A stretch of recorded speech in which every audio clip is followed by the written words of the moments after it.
What a way to start off ACW Terror. With Tuesday Night Terror, Tim Cyphers himself, the dedicated very own, the ACW World Heavyweight Champion. And I'm here to address not only the masses, not only the idiots in the locker room, but most specifically Jackson Law. See, Jackson Law wants to be the Cardinal again. He wants to rejoin his Church of Idiots. Well, go ahead. I will not kneel at your altar, though. You will see what I do to your brother in arms, Mr. Danger, tonight.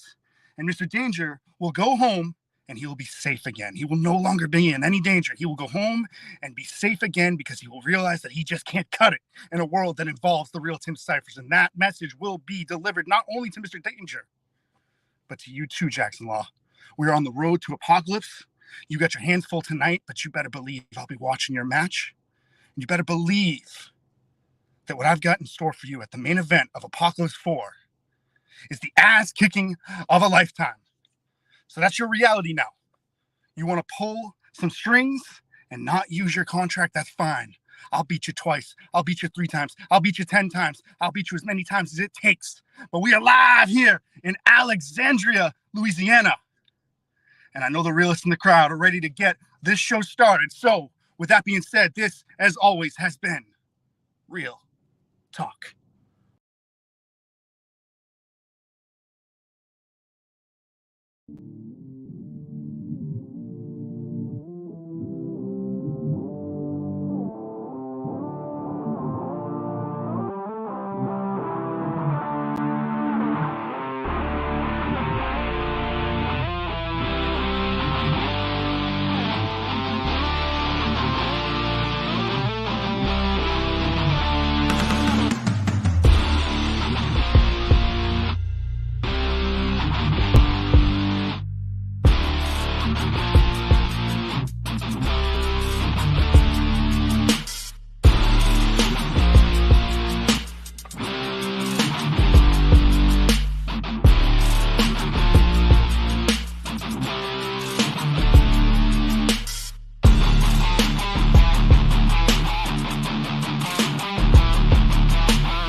Wow. Wow. Wow is all that can be said.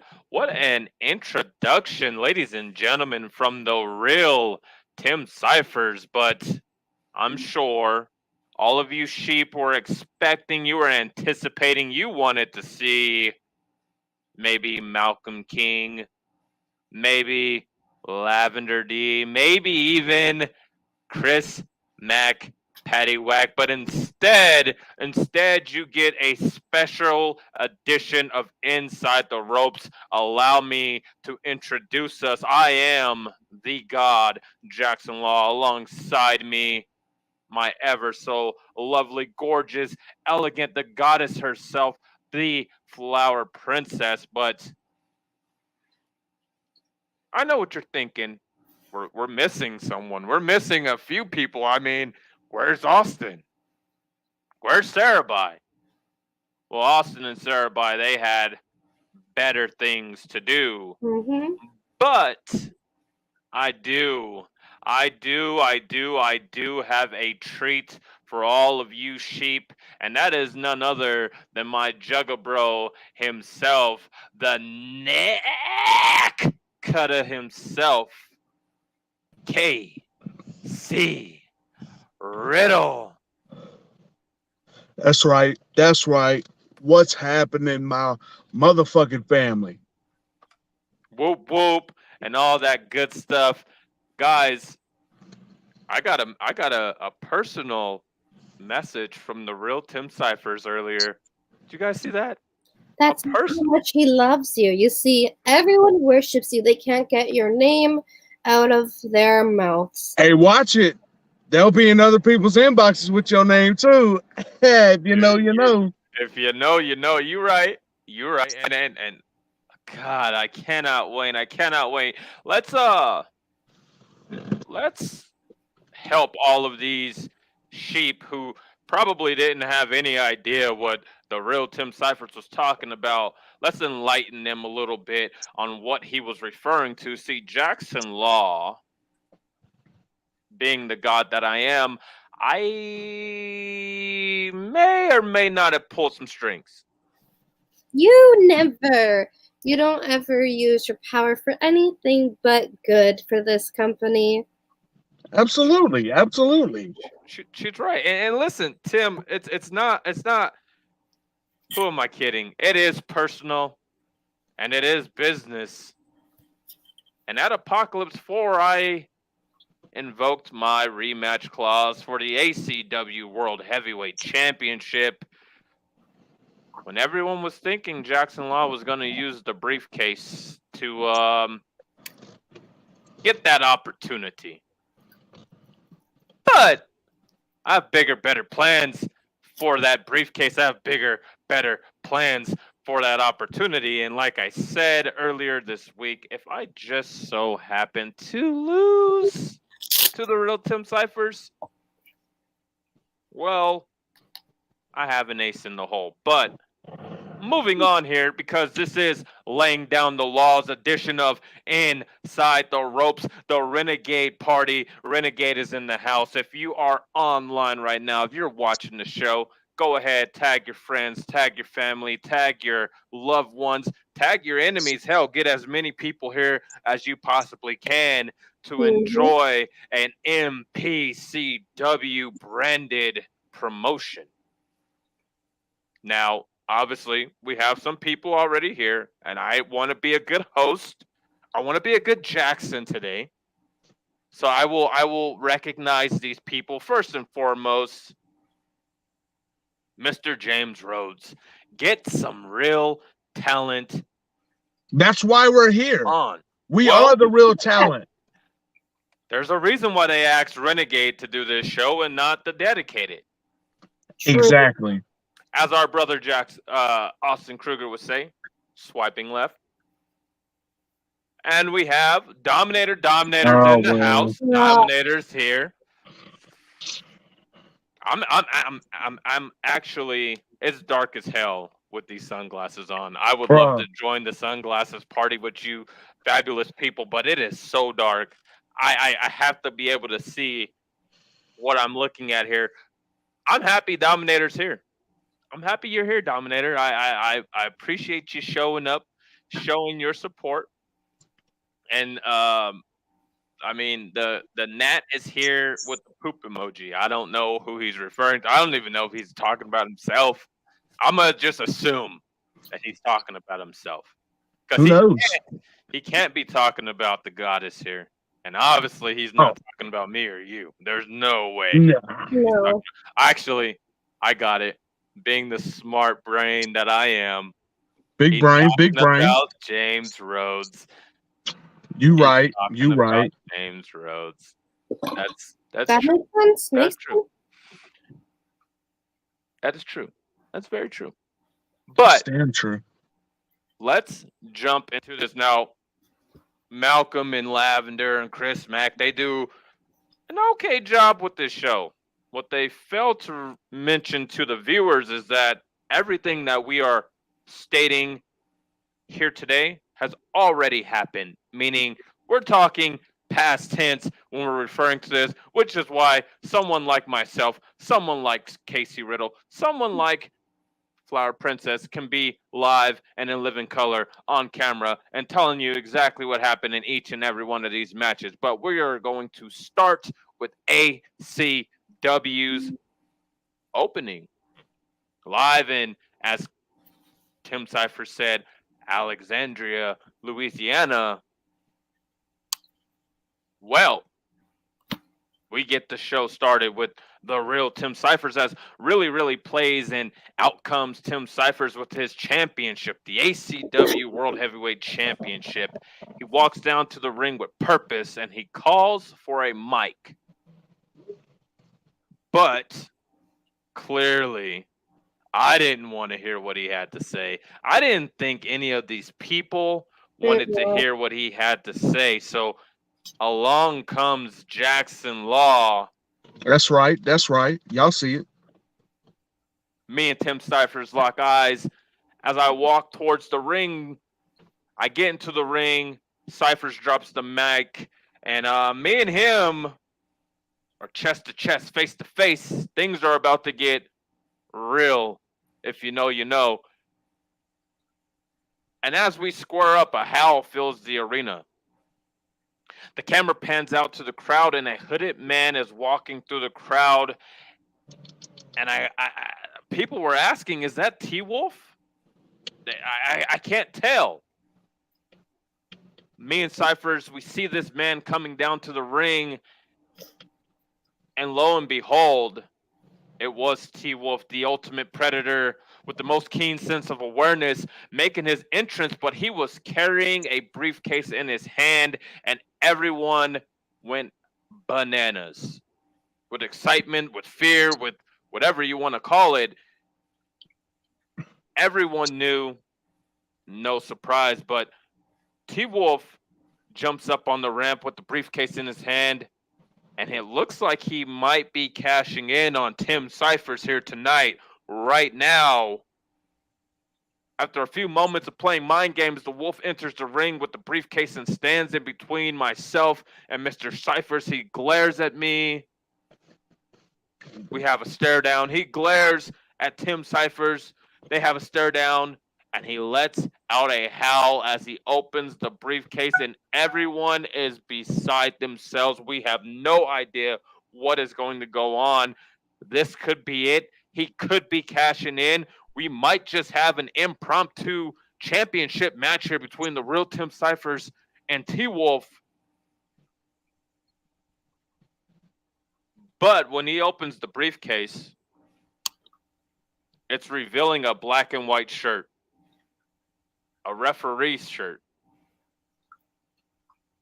And that's the answer to Mr. Chris Mack's instruction on, the stipulation that he made for T-Wolf.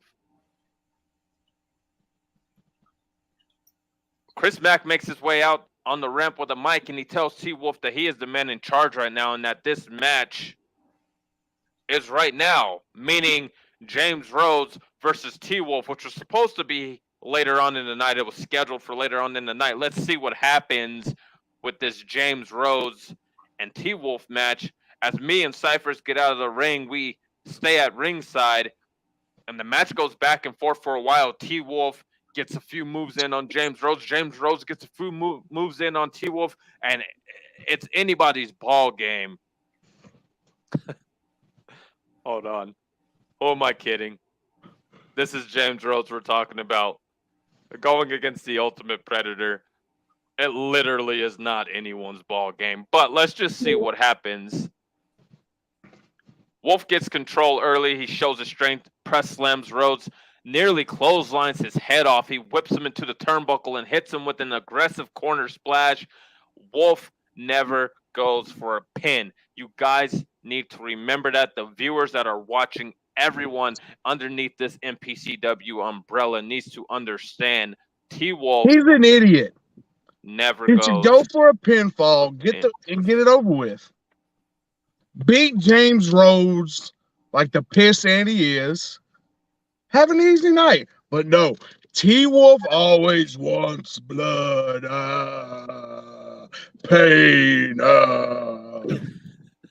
I mean, come on. Maybe he just wants to toy with him. It's James Rhodes we're talking about, so it's extremely easy to just rough him the fuck up. You're right. And I was enjoying seeing James Rhodes get his ass handed to him. I second that. My love, what about you? I'll watch it. I could watch James Rhodes get his ass whooped all day. Ever. Literally. It's just comedy. I could watch James Rhodes do the JOB anytime, any day. It's hilarious. When my boo has a bad day, we literally do. We sit in the Red Bull room with Red Bulls and we just press play on some of his matches where he got his ass handed to him. Something we like to do when we need to Great times. It's Great therapeutic. times. It is absolutely. It's good for the therapeutic. soul. It boosts You know? like your joy. Yes. Now, That's why we are pure talent and reminds us of those below us. Now, Chris Mack is standing ringside, guys, for this match and causes a distraction to the Wolf, who continues to yell at him. When distracted, Rhodes gets control and has several near pinfalls. So James Rhodes actually trying to get a pinfall victory here, trying to get out of this ring with this Ultimate Predator, save face, live to fight another day type of situation. Eventually, me and Cyphers get into it on the outside of the ring, and it becomes a huge distraction as both of us begin brawling. Security had to come out. They were trying to restrain us. Me and Tim Cyphers, we just wanted to rip each other's heads off. But T-Wolf and the referee get into it, and he ends up clotheslining the referee, taking him out of commission, and all hell breaks loose. Ragin comes out and attacks T-Wolf. Ragin, a guy who I face later on in the night, we'll talk about him later, comes out and attacks T-Wolf. He hits the Ride the Lightning on Wolf before leaving as a new referee runs down the ramp as James Rhodes gets up and hits his finisher, that roadblock there. He covers T-Wolf, and the new referee counts 1, 2, 3. Rhodes gets up and celebrates as the other referee comes to and talks to the new ref. And guys, there was an announcement made. The announcer stated, winner by disqualification, not by pinfall, James Rhodes. Now, James Rhodes is upset that the win isn't via pinfall. He began stomping on T-Wolf when he should have just stomped his ass out of the ring and went back to wherever it was safe for him. He pulls the Wolf up and he goes for his finisher again, that roadblock. He looks down at Wolf, who is lying there motionless, and Rhodes mocks the Wolf with a howl, and that is where he made a mistake. It was at that moment he knew he fucked up. You're right. He plays to the crowd before pulling the Wolf up and hitting him with yet another one of his finishers, that roadblock, but the Wolf bounces up unfazed. Hashtag no sell right there by T-Wolf. Rhodes is still playing to the crowd, though, unaware that T-Wolf is up. He turns this is going to be great. This is going to be great. Him. Rhodes is stunned. You can see the fear on his face. Yes. As T-Wolf nails him with a clothesline.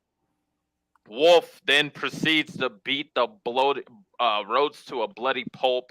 He power bombs him through a table. He locks the Wolf Tamer on him and bites down on his shoulder as security takes a minute to get T-Wolf off of Rhodes. They put Rhodes on a stretcher. He looks like he's in a bad way, guys, and they escort him out of the winner. But needless to say, Rhodes with the win by disqualification. He may have won the battle, but Wolf won the war.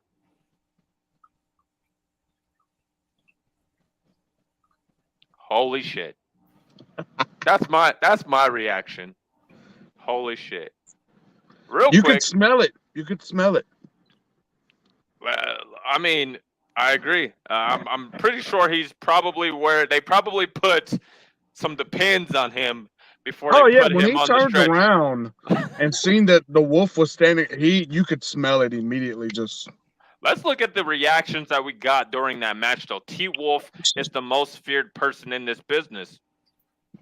He's up there. It's debatable. It's debatable. Gunner showed up for some support here, so Gunner's here. He's here, I guess. For showing up, Gunner. I mean, I like it. I like the support. Yeah. Look, today's our day off, right? I don't have to kick anybody's head in. My wife doesn't have to kick anybody's head in. I can't speak for you, Riddle, because you've been acting a little different lately. But if you happen to have to kick somebody's head in, well, it sucks to be them. And if you need moral support, we're here. That's right. That's all I need. Somebody said, Mr. Dominator said, T-Wolf is facing Johnny Rockstar's brother. He referred to James Rhodes as Johnny Rockstar's brother. Yeah. I'm done. I'm done. I'm done. That's it. Somebody cut the feed. We gotta leave. It's over. That is the roast of the century goes to Dominator right there. And real quick, before we get too far ahead of ourselves, our brother, our Jugga Bro, Austin Kruger's in the house. Whoop, Whoop, whoop. whoop. I love when Austin is here. I wish Austin was actually here. I agree. But, I mean, I think he's got to, keep an eye on the kids, Shit might pop off if Austin's actually here. So yeah. Hey, somebody's got to bail me out. You're right. I'm just saying. Right. You're right. We'll have someone off screen in case the lawyers need to be called. And a nice flower. He called you a nice flower. Oh, How nice of him. Thank you. A nice flower. Agreed here. Shocking events to start off the show. Someone said they liked the Wolf. I'm assuming that's probably Austin. It's fun to watch him beat up everybody else. Yeah, I don't think true. I gotta say that is true. You're right. It is fun to watch him beat up everybody else, especially when we're not involved in whoever it is that's getting beat up. I like that. You are a smart man, Riddle. We're very smart. And shout out to this man right here, the All-American Aaron Crawford. Glad to see my buddy James Rhodes on the shelf with yours truly. That's right. Injured reserves. If you know, you know. Unhinged, Crisis. Hey, Wolf. Hey. I'm just saying. They said scary, not the scariest. We would like to inform our viewers not to mention some of these names. The Halloween's over. Over. Yeah. So, and that one guy, I think he's locked up in hell or something. I don't know. If you know, you know. Shout out though to Lenore Asylum. Lynn showing some support. Lenore. Rockstars in the building. I feel like I haven't beat up Lenore in a while. And fun. For that person who's keeps showing up as Facebook user, obviously it's Austin because only Austin would say this. If my name ain't coming in, it's Kruger. Whoop whoop. Shout out to Austin. Support family. Whoop whoop Austin Kruger. Let's jump over Miss Flower Princess, my dear. Let's jump over to PCW side of things. How about, since you're so absolutely gorgeous, you tell everyone what took place in match number 1, the Radical Championship between Mephisto versus Sabrina. And real quick, before you do that, I am so happy that I don't have to listen to Lavender drool over her quote-unquote ladies in the locker room. I'm nobody's lady. She might refer to me as one of her girls. I am my own lady. And mine, but that's right. Flower Princess is not your run of the mill. She's not a girl. She is a woman, a lady. Okay. You're right. And she is her own woman. You're right. Her own woman. Well, you're right. It is kind of nice to not hear Lavender. This is one of my girls. I hope she wins. It's a bit refreshing. I hope Sabrina, well, I hope no. It's been a while. No. I'd like to see her under someone's foot, maybe get squished. Like the bug that she is. Like the bug that she is. You right. You read my brain. You knew what I was thinking, boo. A connection. I love it. It's uncanny. It's something. It started with a lovely Red Bull. Well, this match, had both contestants in the ring, and Sabrina went after Mephisto as soon as they were ready. As soon as the bell rang, and she hit him with a spear to start the match. I mean, are you new here? Of course. Roses have thorns. I don't know if y'all know this. Roses have thorns, viewers. Oh my Yeah, god! he All has right, Riddle, 2,000 thorns. you on a roll tonight, my friend. You are on a roll tonight. Well, Sabrina went for a quick pin, literally second move in the match. Seems a little silly if you ask me, but who am I to tell her that this is too early?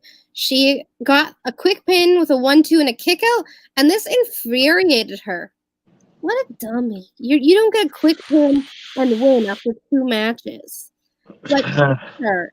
She went for her pin, and then she got mad and she picked up Mephisto and she put him on her shoulders and then climbed the ropes and hit a crushing belly-to-belly slam off the top rope.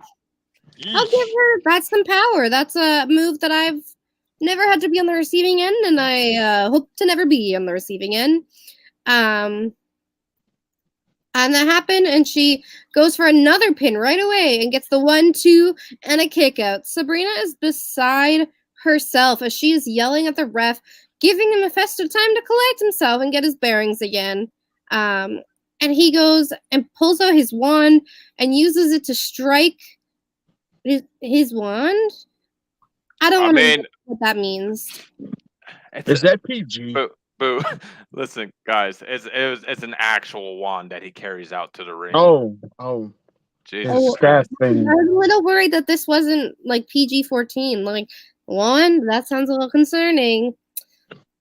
But you're right. He pulled out his wand and uses it to strike Sabrina. Mephisto puts the wand down and climbs to the top rope and is pandering to the crowd, which gives Sabrina enough time to get up and gets face to face with Mephisto, and something starts to click.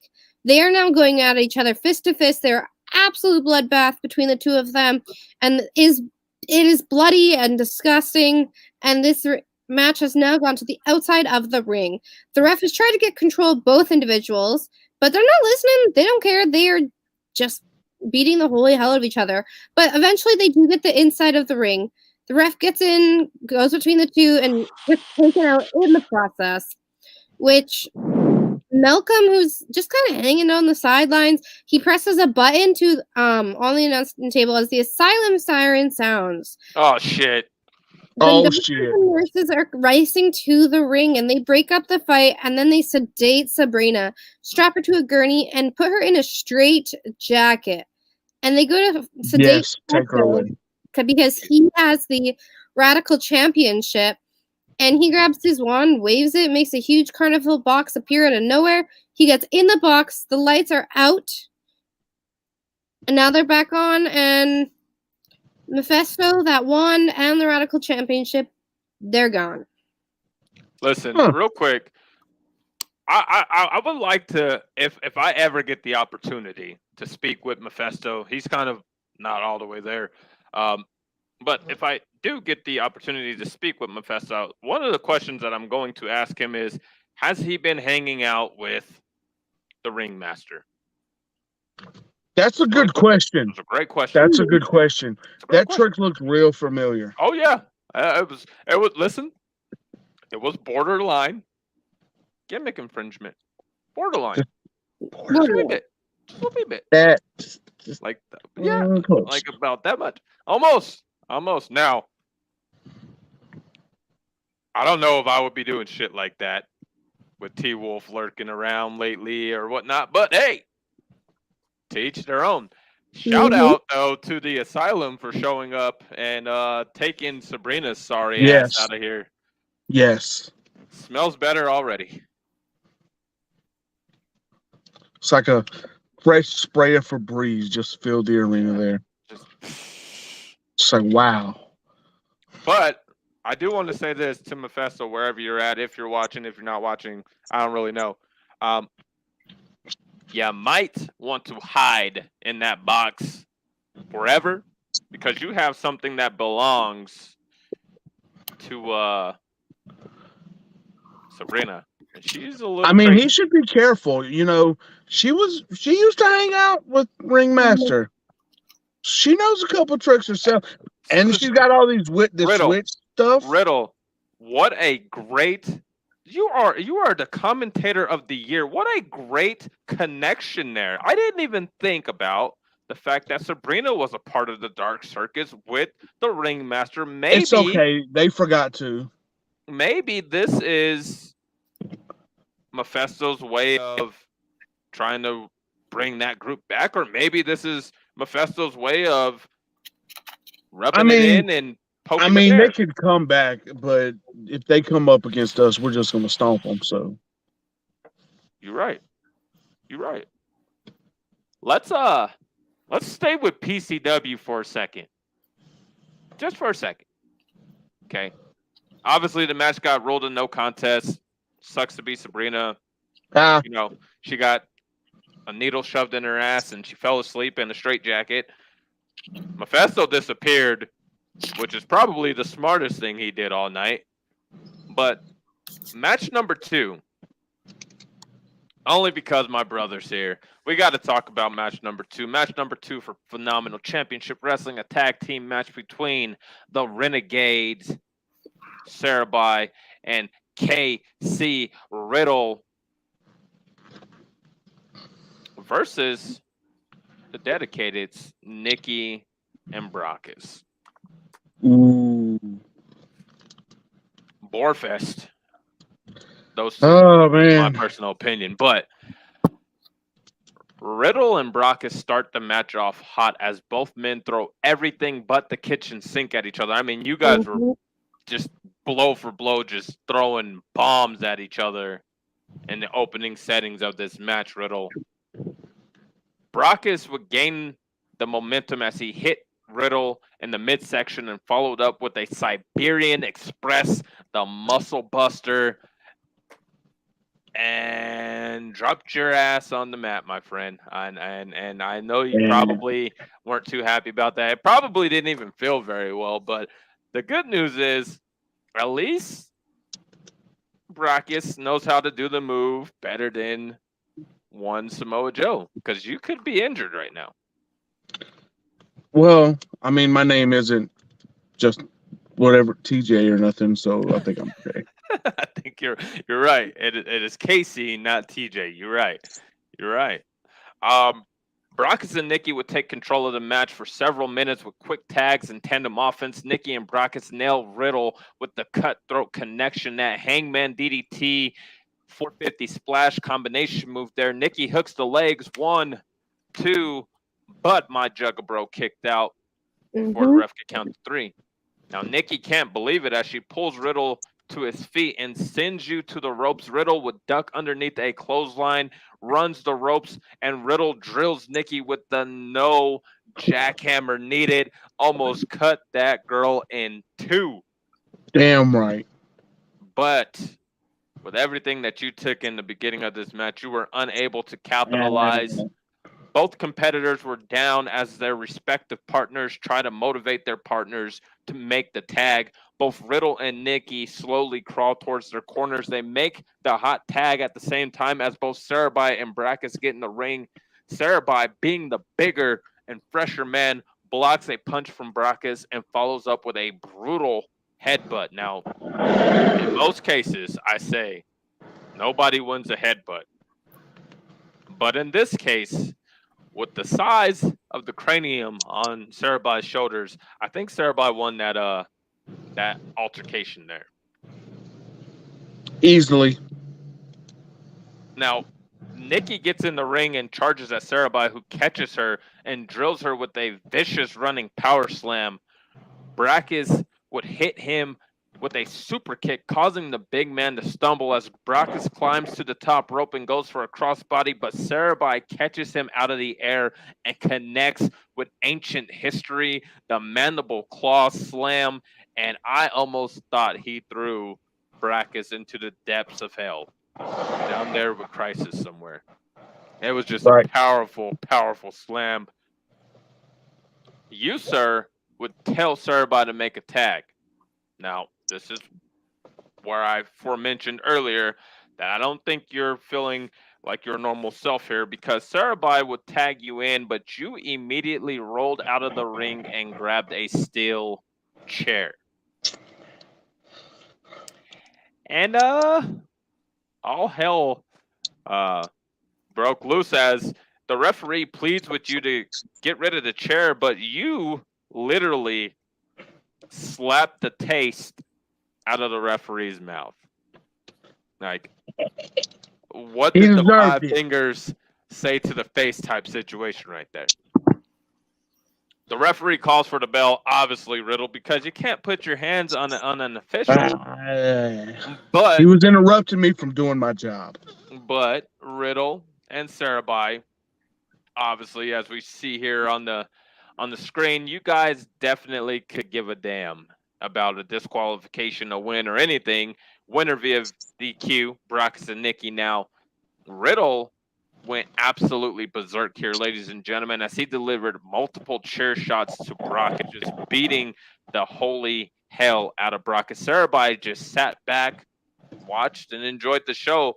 Nikki would get into the ring only to be met with a headbutt from Riddle. And I mean, it was one of the sickest sounding headbutts I've ever heard, as you would turn that already bent chair over to where it was pushed through at and tee off on Nikki with it. You almost straightened the chair out. You just beat the holy you-know-what out of both of them. Now, the Phenometron did turn on, and it showed our Jugga Bro, Austin Kruger, parking and blocking the dedicated locker room door with a forklift. As Kruger would get out of the forklift, he lights his blunt and walks off with a smile. Back in the ring, however, Riddle is taking turns just hitting both Nikki and Brockus with the steel chair. Security would eventually make their way out to the ring, but Sarabai begins laying waste to them, as the enforcer should. That's right.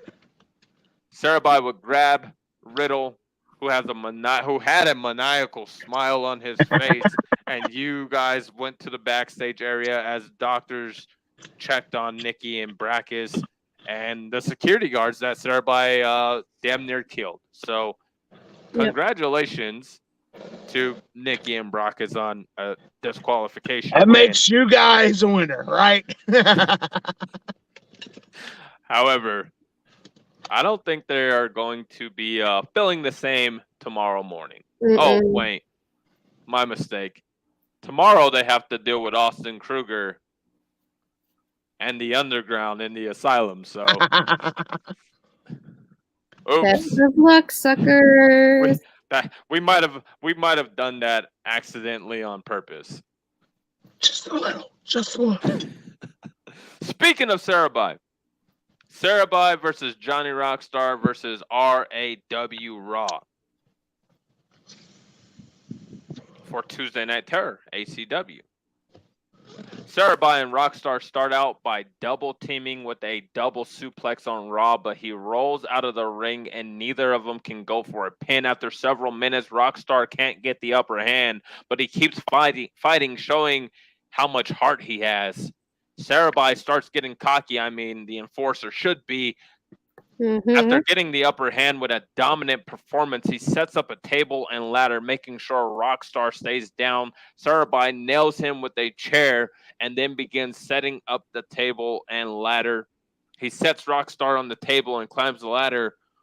Raw knocks Sarabai off the ladder and through the table, but Sarabai wisely rolls out of the ring. Raw would pick up Rockstar and nail him with hooked on the hooch.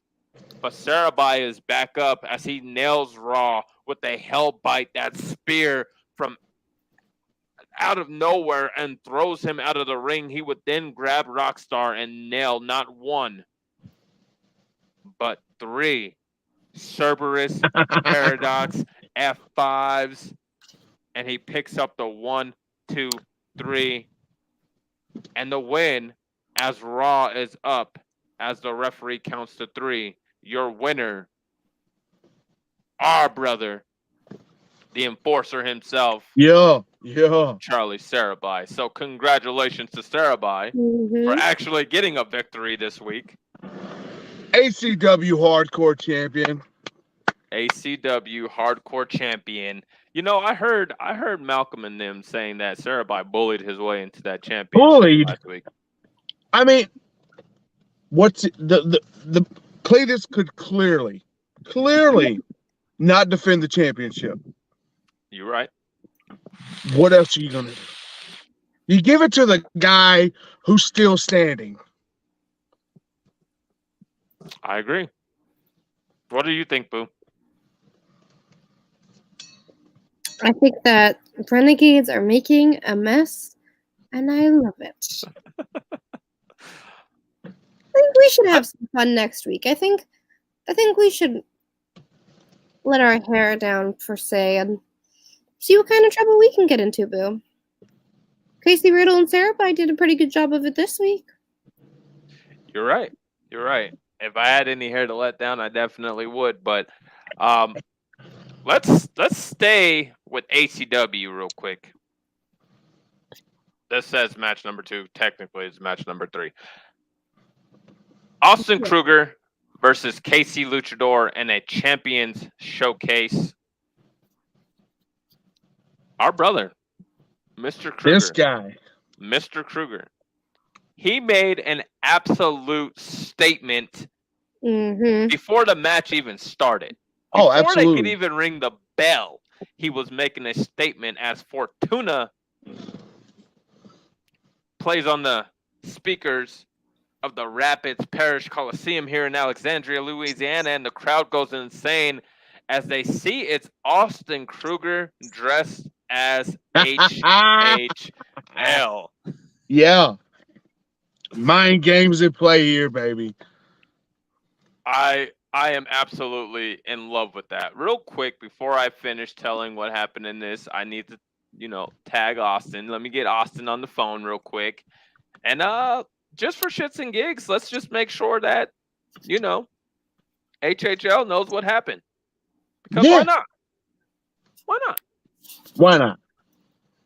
And I guess we can inform, Casey Luchador that of his impending probably doom that he's going to experience during this match, but I could be wrong. You're rarely wrong, though. Let's be real here. I was just waiting for one of you guys to say it. Now listen, Austin Kruger, he struts down the ramp in a bright highlighter yellow shirt and sunglasses on. He makes his way into the ring, taking the cheers and boos. The lights turn off as Enemy by Seven Dust sounds off over the speakers. Casey Luchador sprints down the ramp and straight into the ring, and he starts hammering Austin Kruger, forcing the referee to ring the bell to start the match. Austin Kruger responds with some vicious rights and lefts of his own, yet it's Casey Luchador that winds up driving Kruger into a corner. There, the Luchador European uppercuts Kruger, who flops down on the mat, rolling over in pain and grabbing his face as Casey climbs the turnbuckle as the fans cheer him on, and he leaps off and lands a picture-perfect frog splash with a cover. The referee slides in for the count 1 and a strong kick out by Austin Kruger. Casey goes to pull Austin up, but gets met with a thumb to the eye that the referee didn't see, and quite frankly, I didn't see anything either. It looked legal to me. If I did, it would have hurt, but I didn't see nothing. I didn't see anything. Now Kruger stands and knees Casey's cranium, causing him to sway around in the middle of the ring. Kruger builds up a head of steam by bouncing off the ropes and bulldozing Casey Luchador flat onto his back. He goes for an elbow drop, but Casey rolls out of the way just in time. The two go at it for another 15 minutes before Austin Kruger finally blocks an overhand right by Casey Luchador. Austin would Irish whip Casey off the ropes and turns him head over heels with a clothesline from hell, and the crowd erupts. Austin Kruger has Casey up in the air now, setting him up for none other than the ultimate highlight, that gorilla press slam, and he lets go of Luchador. Casey flops to the mat face first, and Austin slides back for a cover after putting on the sunglasses again. 1, 2, roll of the shoulder by Casey Luchador. Austin sits infuriated but stands and pulls Casey up once again into the air, and another ultimate highlight with the cover. The referee slides in for the count once again. 1, 2, 3. Ladies and gentlemen, your winner by pinfall, and clearly in this setting, the better champion, Austin Kruger. The highlight. The Austin Kruger. You're right. The man, the myth, The myth. the legend, The legend. the highlight. Highlight. Austin Kruger. Yeah. You're right. You're right. Hashtag whoever wrote that match, phenomenal job. Whoever you are. I don't know who you are. I can't see who you are. But shout out to you because that was an awesome freaking match, whoever wrote that. So, I can kudos guess to them. who wrote the match. Huh? I said we could guess who wrote the match, but it was a great match. It was a fantastic match. And Austin, I mean, people were getting crazy. Austin dressed up as HHL. I mean, I think we probably should have told Austin that Halloween was on Monday, not Tuesday. But, you know. He must have had his days mixed up. He was probably doing some renegade shit and didn't realize it was Tuesday. True story. My love, how about you inform everyone on match number 3 for PCW? The steel cage match that featured the dedicated zone Big Sexy versus JJ Streeter. Of course I can inform everyone what happened. The two men were in the ring, and then the cage locked and secured around it, and the men instantly started brutally attacking each other. JJ was quick to hit Big Sexy with a running power slam. Big Sexy was able to get right back up and was repeatedly beating on him, hitting him with vicious punches to the corner of the ring. JJ transitions and hits him back with a heavy hitting shoulder tackle, and this pisses Big Sexy off. So he slowly, because it's Big Sexy, gets to his feet, and he runs the ropes and hits a spear to JJ into the cage. Oof. That would not have been fun, and I hope our brother is fine. JJ grabs a hold of the fence and climbs onto the cage, only to let go and climbs up the cage and hits Big Sexy with an elbow drop to the back. JJ pulls Big Sexy to his feet and hits him with 3 jab stab, the 3 quick lefts to the body. Big Sexy rolls into the corner where he gets up and JJ hits JJ with a big boot. Suddenly Rhodes is out here climbing. There's that gnat again. God damn it. Rhodes is just being a shit disturber, and he climbs onto the side of the cage. It is screaming at JJ. This distraction takes Streeter's focus off Big Sexy, and Big Sexy runs the ropes and hits the long deep pipe, that Claymore, not once but twice, and goes for the pin with a 1, 2, 3. And the winner is Big Sexy. The cage raises as Rhodes gets into the ring and tries to celebrate with Big Sexy, but Big Sexy blows him off and heads back into the back. Rhodes stares at Big Sexy and shakes his head. Rhodes is unaware that JJ is back on his feet. I wouldn't mess with an angry JJ. Rhodes turns as JJ goes for a heavy-handed right cross, and Rhodes ducks and rolls out of the ring as JJ holds up 2 fingers, signifying that he was close. Was this close? Mm-hmm. He was this close. Rhodes was this close to a snooze. That he was. That close. But Big Sexy with the win over the boundless champion, I might add, JJ Streeter. Now, obviously, he had some help, but a win's a win. Mm-hmm. But family, I'm starting to feel like there is some trouble in paradise with the dedicated. Big Sexy not wanting to celebrate with his buddies, huh? I would for guess that there's some issues. If there wasn't, they're not making us believe that they get along. That's for sure. Well, some of them do, but Big Wow. Sexy apparently does not. Let's jump back to ACW though, because now we have to talk about me. And that's probably one of my favorite things to do. Anyway, so match number 4, Ragin versus Jackson Law, the God of Thunder versus the only God that matters in this match right now. And that would have been myself. The following contest is set for one fall and is for Jackson Law's Golden Opportunity briefcase. Introducing first, he is the taker of souls. He is Ragin, as Ragin makes his way to the ring as the ruckus crowd begins to let the boos fill the arena. Ooh, I agree with them. And introducing his opponent. Now listen, me and this ring announcer are going to have, some words. Okay. Listen to how he introduces Jackson Law.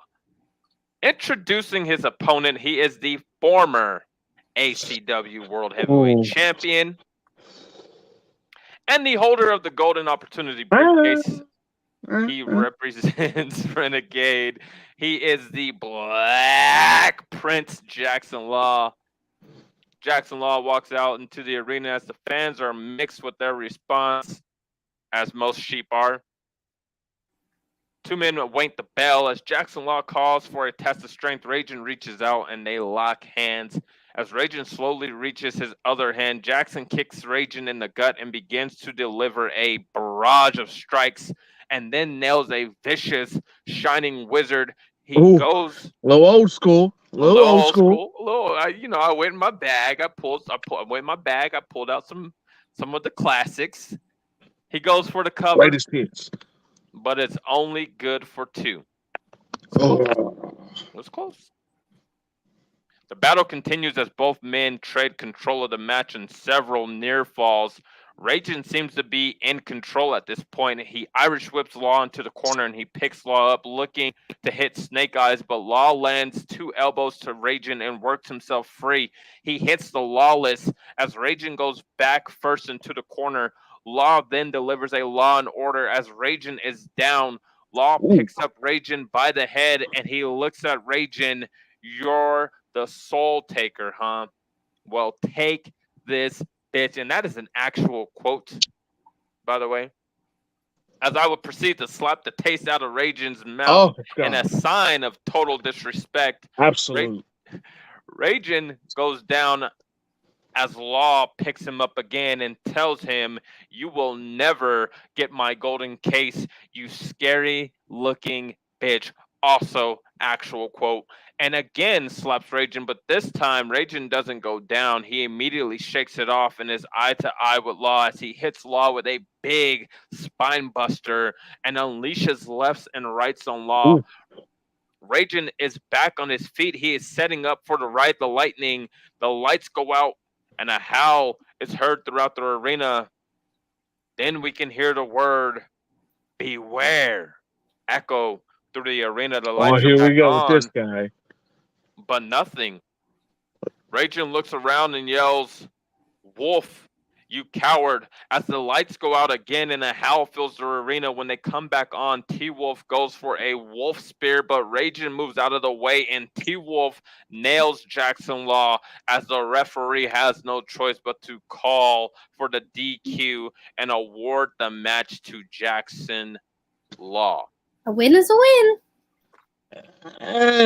I mean, absolutely not the way this was supposed to go. Yeah. Absolutely not.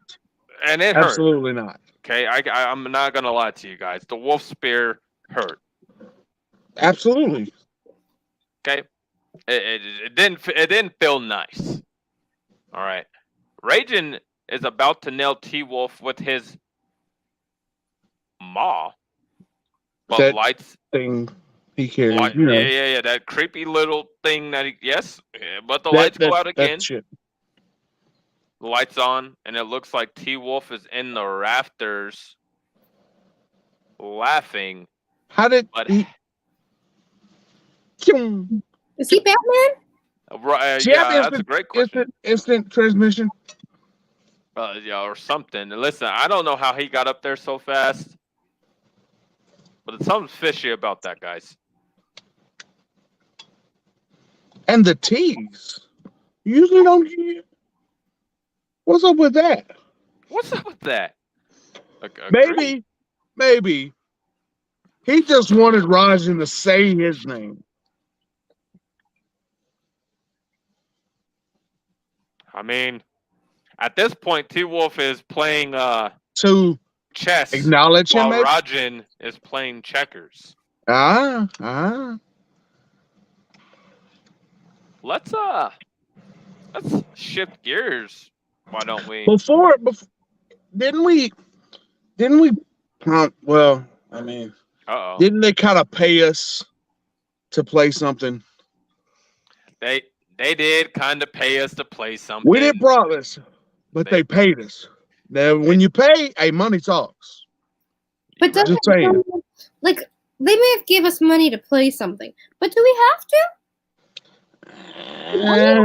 Actually sign anything. I think when Malcolm and at least when I was in the meeting, I did leave halfway through. Malcolm and Lavender told us this is what we had to do. There were no signing of dotted lines. They just verbally told us. And then they gave us money. We could just take the money and not play it. I mean, we could. But I heard this is the reveal of the location. We have to play this. We literally have to play this. So without further ado, ACW, PCW, MPCW Productions, we present to you this.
That was a banger. I'm glad they paid us to play that because that was freaking awesome. I thought it was someone's boring promo that I didn't want to listen to, but that was great. No, it's not yet another Nikki Hartman rerun. Oh, thank God. Thank God. Lord have mercy. No Disney Plus rerun this time. Listen, I literally unsubscribed from Disney Plus because of that woman. That's right. So Disney Plus is probably going to have a very big lawsuit with Nikki Hartman because I am a very big proprietor to the Disney enterprise. And now they're losing out on all of my luxuries. And yeah, they're probably going to sue her. So congratulations, Nikki Hartman. Congratulations. But Boston, Mass, man, you get to beat up little Timmy in his hometown. I do. And let me just do this, because no one knows about this yet. I actually had the conversation with Chris Mack earlier today, so I have every right to say this. Tim Cyphers, if you're still watching, if you're still here, if you're still around, Chris Mack actually sent you front row tickets ringside for your entire family to sit there and watch you in your retirement match, because those were your words. You said if you didn't win, you would leave. Well, I am the bearer of bad news. You are not beating me, so you may as well enjoy your last match in front of your family, courtesy of Renegade. That's right. That's right. We're pretty generous, I'd like to think. I have my moments. How nice of us. How nice of us. You can't find a nicer group of people. No. We are so giving. We are so sweet. A real family, And we care about family. We care about our family. We do. And people are already hashtag by Tim. Look at this. I love this. I love this. This guy's on the roll. That guy's on the roll. That guy is on the roll. With We the just send tonight. that guy a half-price coupon for a T-shirt. I would send Dominator a half-price coupon for a T-shirt, but he actually did something to my wife that I'm not too proud of, too fond of. Charge him double.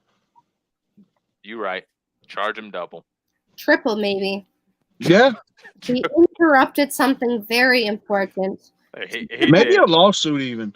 I'm in the mood to sue some people. I feel like our lawyers haven't had to get us out of a lot of trouble lately.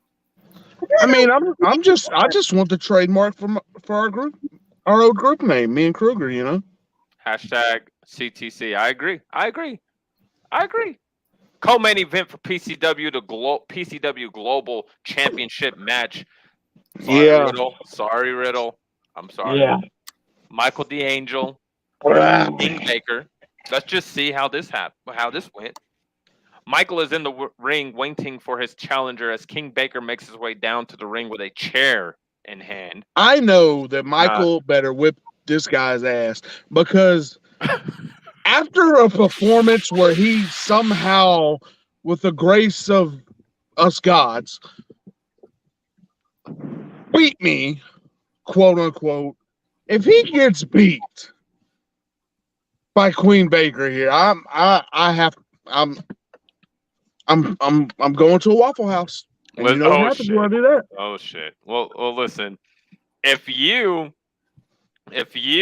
lose to a man, if you lose to a queef, you don't deserve to be world champ.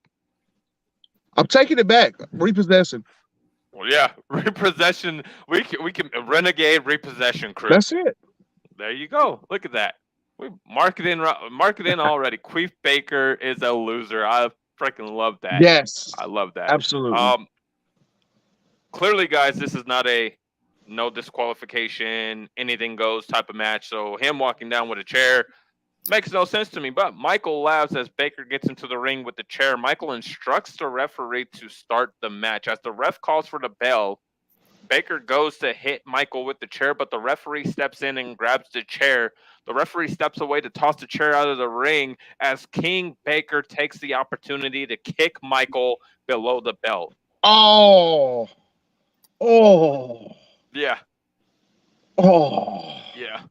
Baker follows up with a king switch and goes for the cover.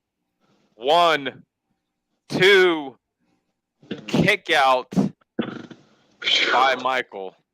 Oh. And Baker can't believe it as he gets to his feet arguing with the ref.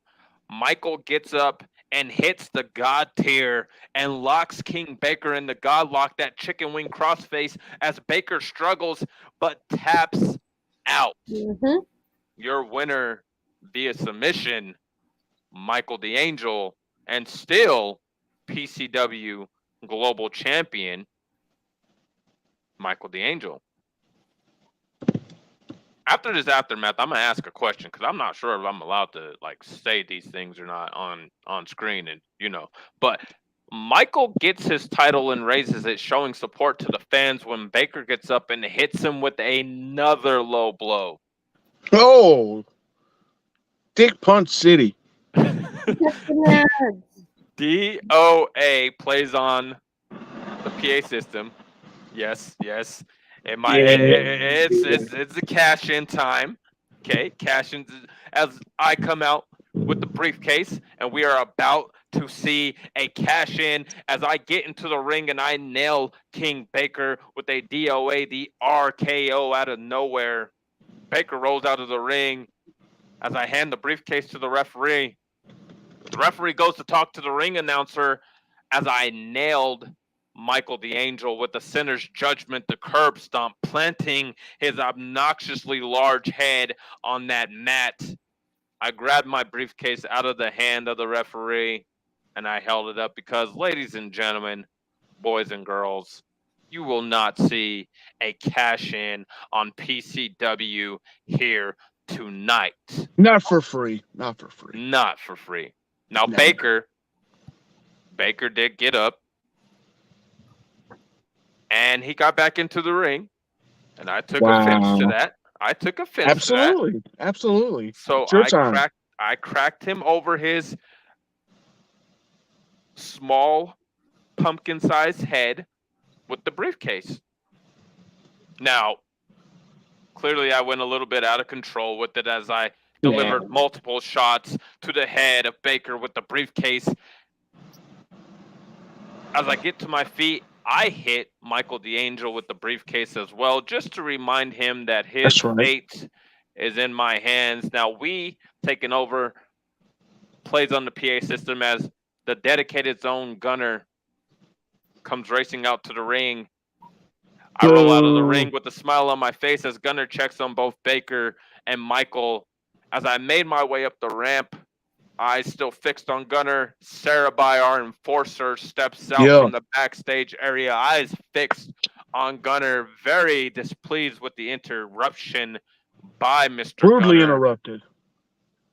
Sarabai cracks his knuckles, and I had to restrain our enforcer from going down there and ripping the Canadian's head off, because if you are good at something, never do it for free. Never do it for free. Absolutely not. Now, here's the question that I was wondering if I was able to. You know what, Malcolm, Lavender, Chris Mack, find me if you want, but I have an announcement to make. Uh-oh. At Apocalypse 4,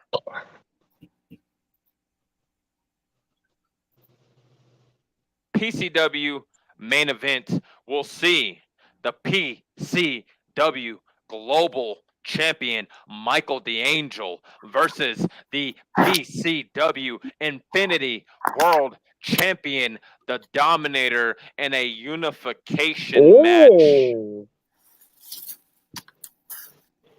And we're probably going to get fined for me revealing that, but, you know, that's why I have good lawyers. I was just going to say, we have good lawyers. We're fine. And I like what Dominator. He's not a king. He is Lavender D's bitch. That is correct. That's a fair statement. And I probably should have let Sarabai rip Gunner's head off, but there's money to be made here. But looking forward to Apocalypse 4. Obviously, it's not going to be the main event because I am the main event. Yeah. But it is going to be interesting to watch these two try and kill each other to become the first unified world champion in PCW. I hear there's a belt being made. I hear there is a belt being made.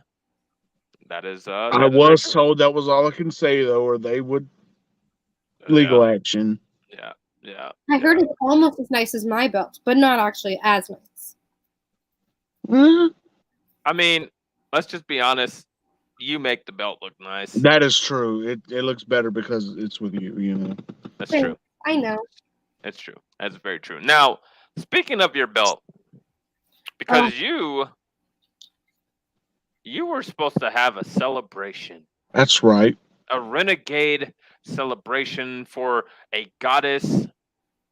I went through all the hoops and hurdles for this. I spared no expense for making this celebration amazing for you. You got fresh flower petals flown in. Yes. Nicest qualities. Yes. I am a very, very, very rich. I personally hired an event planner to help with this. He There was no literally expense spared. he literally hired an event I did. planner, It was, Top of the line event planner. top of the top, cream of the crop, top of the top. it was supposed to be the greatest night ever. And we had interruptions after interruptions and just all the sorts of disrespect you could imagine. Well, let's just inform everyone of what happened, shall we? I don't even know. It's like opening an old wound. Was supposed to be a moment to celebrate how incredible I am. And people just couldn't stay in the freaking back. Well, Renegade, myself, walked down to the ring as I grabbed the microphone. Ladies and gentlemen, I want to introduce to you the beautiful, talented woman that is my wife, and now Yes. your phenomenal intercontinental champion, the lovely Flower Princess. Flower Princess walks out to the ring holding her belt up high for the world to see. Thousands upon thousands upon thousands of rose petals are falling in the arena, and her belt and Flower Princess are glowing. Jackson helps Princess into the ring and she demands a microphone.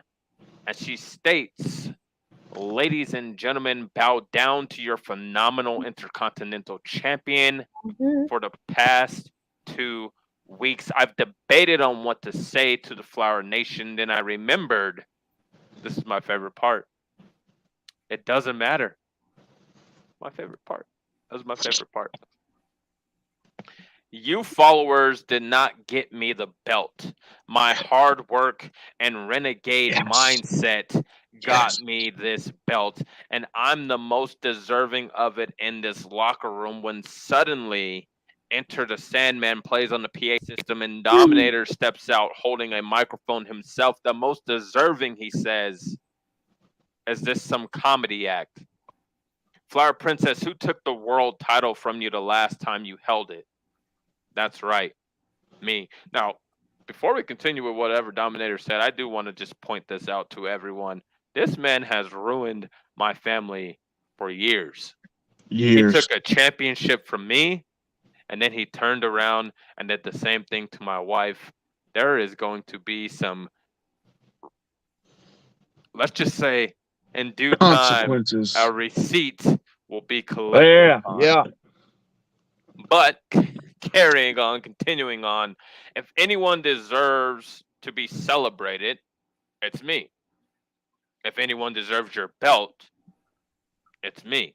Sir. And I could take it from you easily, he said. You have nothing on the Dominator. And at this point, he is standing toe to toe with my beautiful Flower here, which is very brave of him because, mind you, all of us are in the ring. He was right now. surrounded.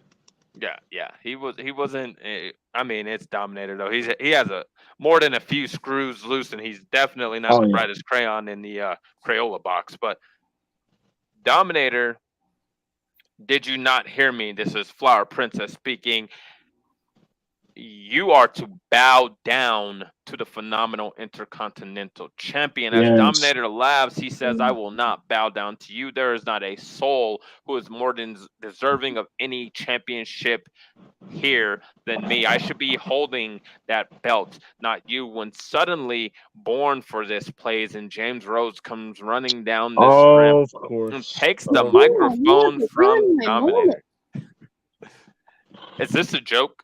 Dominator, you and Flower Princess are the least deserving of any belt. Neither of you are dedicated. The Flower Princess is looking livid that another person has interrupted her. The three of them start arguing, and finally I had enough. I had to step in, and I said, "Sheep, this is my wife's moment that you are ruining. This is an invite-only celebration, and you jackasses didn't receive an invite." Now, I could ask Austin and Riddle and Sarah to put you in your place, and escort you out of my ring, but I have a better idea. I hold majority shares in MPCW, and you, Dominator, have a match next. So I'm going to make an announcement. Because, why not let Dominator go into his match worried about something? It brings great joy to me.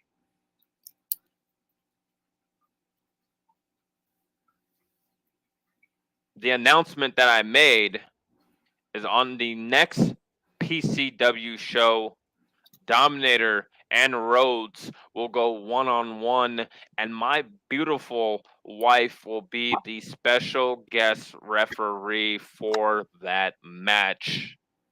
Law and Renegade get out of the ring and head to the announce table as Austin and Sarabai took the headsets off of Malcolm's sorry ass, Chris Mack's sorry ass, Lavender D's sorry ass, and handed them to myself, Flower Princess, and my Jugga Bro, KC Riddle. And the main event for PCW was commentated by 3 of the best commentators in the game. But actually, I want to save the ACW main event for last. So we will jump right into PCW's main event. My love, if you don't mind, please inform all of the sheep of what took place in this non-title match between the PCW Global Champion, Infinity Champion Dominator, and the MPCW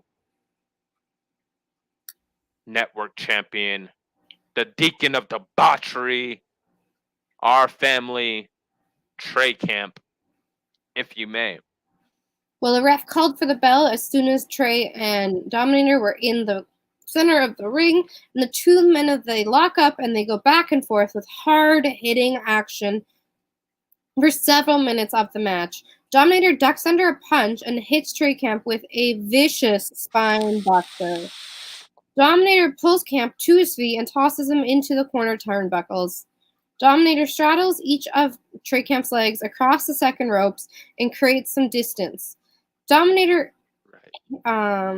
he is right. I mean, I'm sorry to interrupt you, my love, but he absolutely has a very great point. I mean, when are we going to see a name change?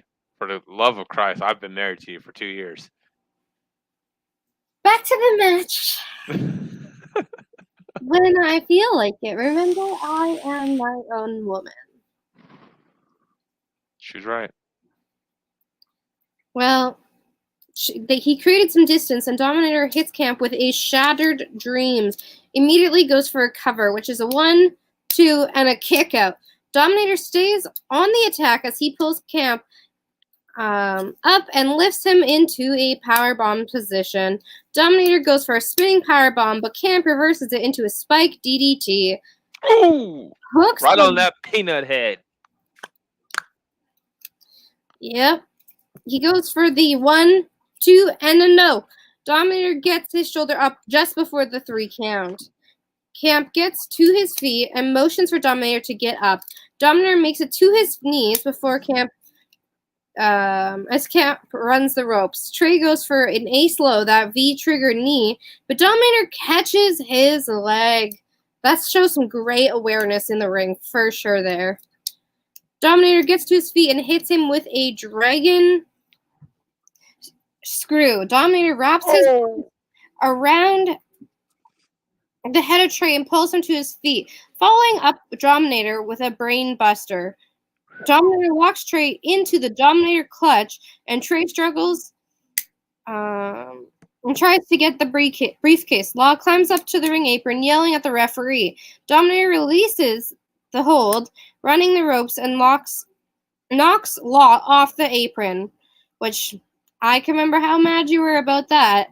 Sarabai then jumps in on the opposite side of the ring, just Law slides in the ring, briefcase in hand, and drills Dominator in the head with it before rolling out of the ring. Trey makes it back to his feet and nods at Law before pulling Dominator to his feet and hits him with the ace high, that RKO. Defiantly, Dominator gets to his knees, only to be met with another ace high to the ring. Trey hooks before Trey can hook the leg. The dedicated music hits as they make their way out to the ring. Sarabhai and Kruger grab chairs to hold off the dedicated. Security gets out and restrains the two groups. Trey looks at them as Dominator gets Trey with a schoolboy roll up and gets the tights with a 1, 2, 3. The ref calls for the bell as Dominator grabs his title and hightails through the crowd. Wow. That is an upset of the century. Because let me remind everyone, Trey hit 2, not 1, but 2. 2 RKOs in a row. There's no way Dominator is kicking out of that pinfall opportunity. But lo and behold, good old dedicated, right? They were upset with us because of what we've done to them all week. So they decided that they had to show up and make a statement. Well, speaking of statements, let's talk about the statement that was made on ACW's main event, shall we? Tim Cyphers versus my brother, my mentor, Mr. Danger, the felonious one. Cyphers makes his way out to the ring with the dedicated closely behind as Danger comes out being flanked by Misery and Renegade. Cyphers and Danger put on an absolute classic. Both Titans managed to get big moves off on one another with several near falls. The two factions outside of the ring look like they are getting antsy the longer this match goes as Danger nails Cyphers with a big boot, dropping him to the mat. Danger climbs to the top rope looking for yellow tape, that top rope leg drop, but Big Sexy tosses a chair in the ring. As the referee removes the chair, Big Sexy would shove Danger off the top rope, causing him to crash to the mat. The other members of the dedicated are now arguing with Big Sexy, who shoves them out of his face and argues back when everyone in Misery and Renegade, minus myself, make their way over towards the dedicated and all hell breaks loose. As the two groups begin brawling, Law gets into the ring apron and trash talks Cyphers while the referee is trying to get control outside of the ring. Cyphers makes his way towards Law. Law drops down to the floor with a smile and lifts up his briefcase. He opens the briefcase and sprays Cyphers in the eyes with something. Let me just inform everyone here, since it's a Renegade party. I've been in the same bathroom as my wife when she's using her hairspray on her hair and stuff. It doesn't really hurt your eyes that much, so I figured, why not? It was hairspray, okay? Just so everyone knows. I sprayed him in the face with hairspray because... Hold up, my love. My hairspray, or you bought a different hairspray? It was the exact same one. But it wasn't the one that's been missing out of the 4th bathroom, was it? Yeah. See, about that can of hairspray, you might want to talk to Sarabhai. Yeah. You didn't Terry, think I'd miss a 4th hairspray, love? I mean, it's Sarabhai's fault. This is why we can't let the Renegades in the castle. Things go missing as you think they're props. Listen, it came in handy, okay? Tim Cyphers drops to the mat, screaming in pain because he has hairspray in his eyes. The referee tends to Cyphers trying to, flush out the hairspray from his eyes, and security makes their way out to break up the brawl. Law gets into the ring and he climbs to the top rope. He crashes into the two groups and the security with a corkscrew crossbody. It just took everyone out, and it was awesome. It hurt as well, but it was awesome. Big Sexy was lucky enough to dodge this, however, as he gets into the ring and waits on Danger to turn around. As soon as Danger turns, Big Sexy nails him with the long D pipe, that Claymore kick. Ooh. Big Sexy rolls out of the ring as Cyphers has finally gained his vision back. He sees Danger is down and pulls him to his hands and knees, connecting with a curb stomp as Cyphers hooks the leg. 1, 2, 3. Your winner via pinfall, Ooh. Tim Cyphers. Now, Cyphers gets his world championship and holds it up, paying his respects to the fans. Danger is on his feet, however, and informs him that he won with help. Danger and Cyphers are arguing as the ACW Tron shows what Big Sexy did to Danger.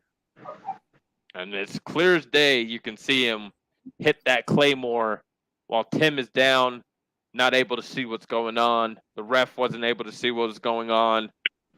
Picture perfect Claymore nearly took Danger's head off.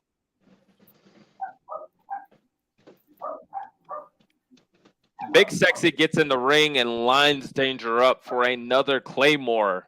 Big Sexy goes for the long D pipe, but Danger moves out of the way, causing Big Sexy to hit Tim Cyphers with the Claymore. Danger pulls Big Sexy to his feet and hits him with the DVD, the Danger Valley Driver, and rolls out of the ring.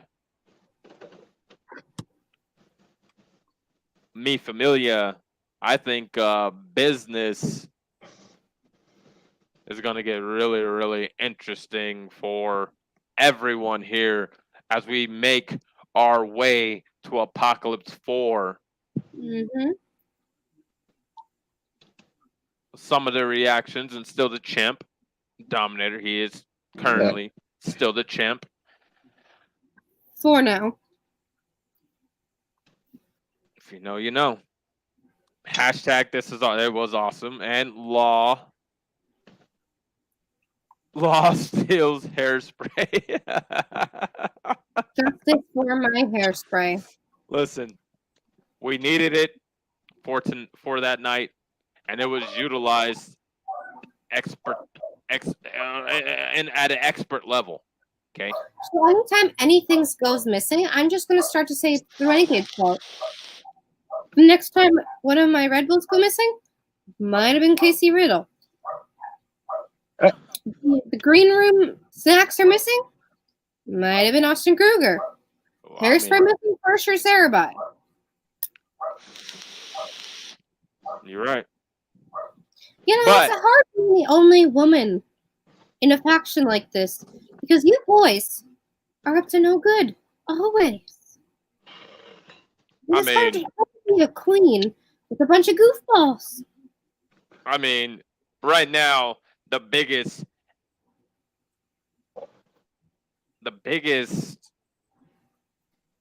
news that we have to date is the main event for Apocalypse 4, Jackson Law versus Tim Cyphers World Heavyweight Championship match with special guest referee T Wolf. We have Dominator and Michael the Angel in a unification match for the World Heavyweight Championships. But what are they going to do? Oh, wait, real quick. I can say this too. We're probably going to get another fine, but fuck it. We'll pay it. Austin Kruger versus the HHL. No stipulation made yet, but that's happening at Apocalypse 4. I heard its negotiations are underway. I'm interested to see what they do with my family because my wife is a champion. I'm sure there's somebody in one of these locker rooms that is just dying to get their hands on the Flower Princess, dying for an opportunity to be phenomenal intercontinental champion.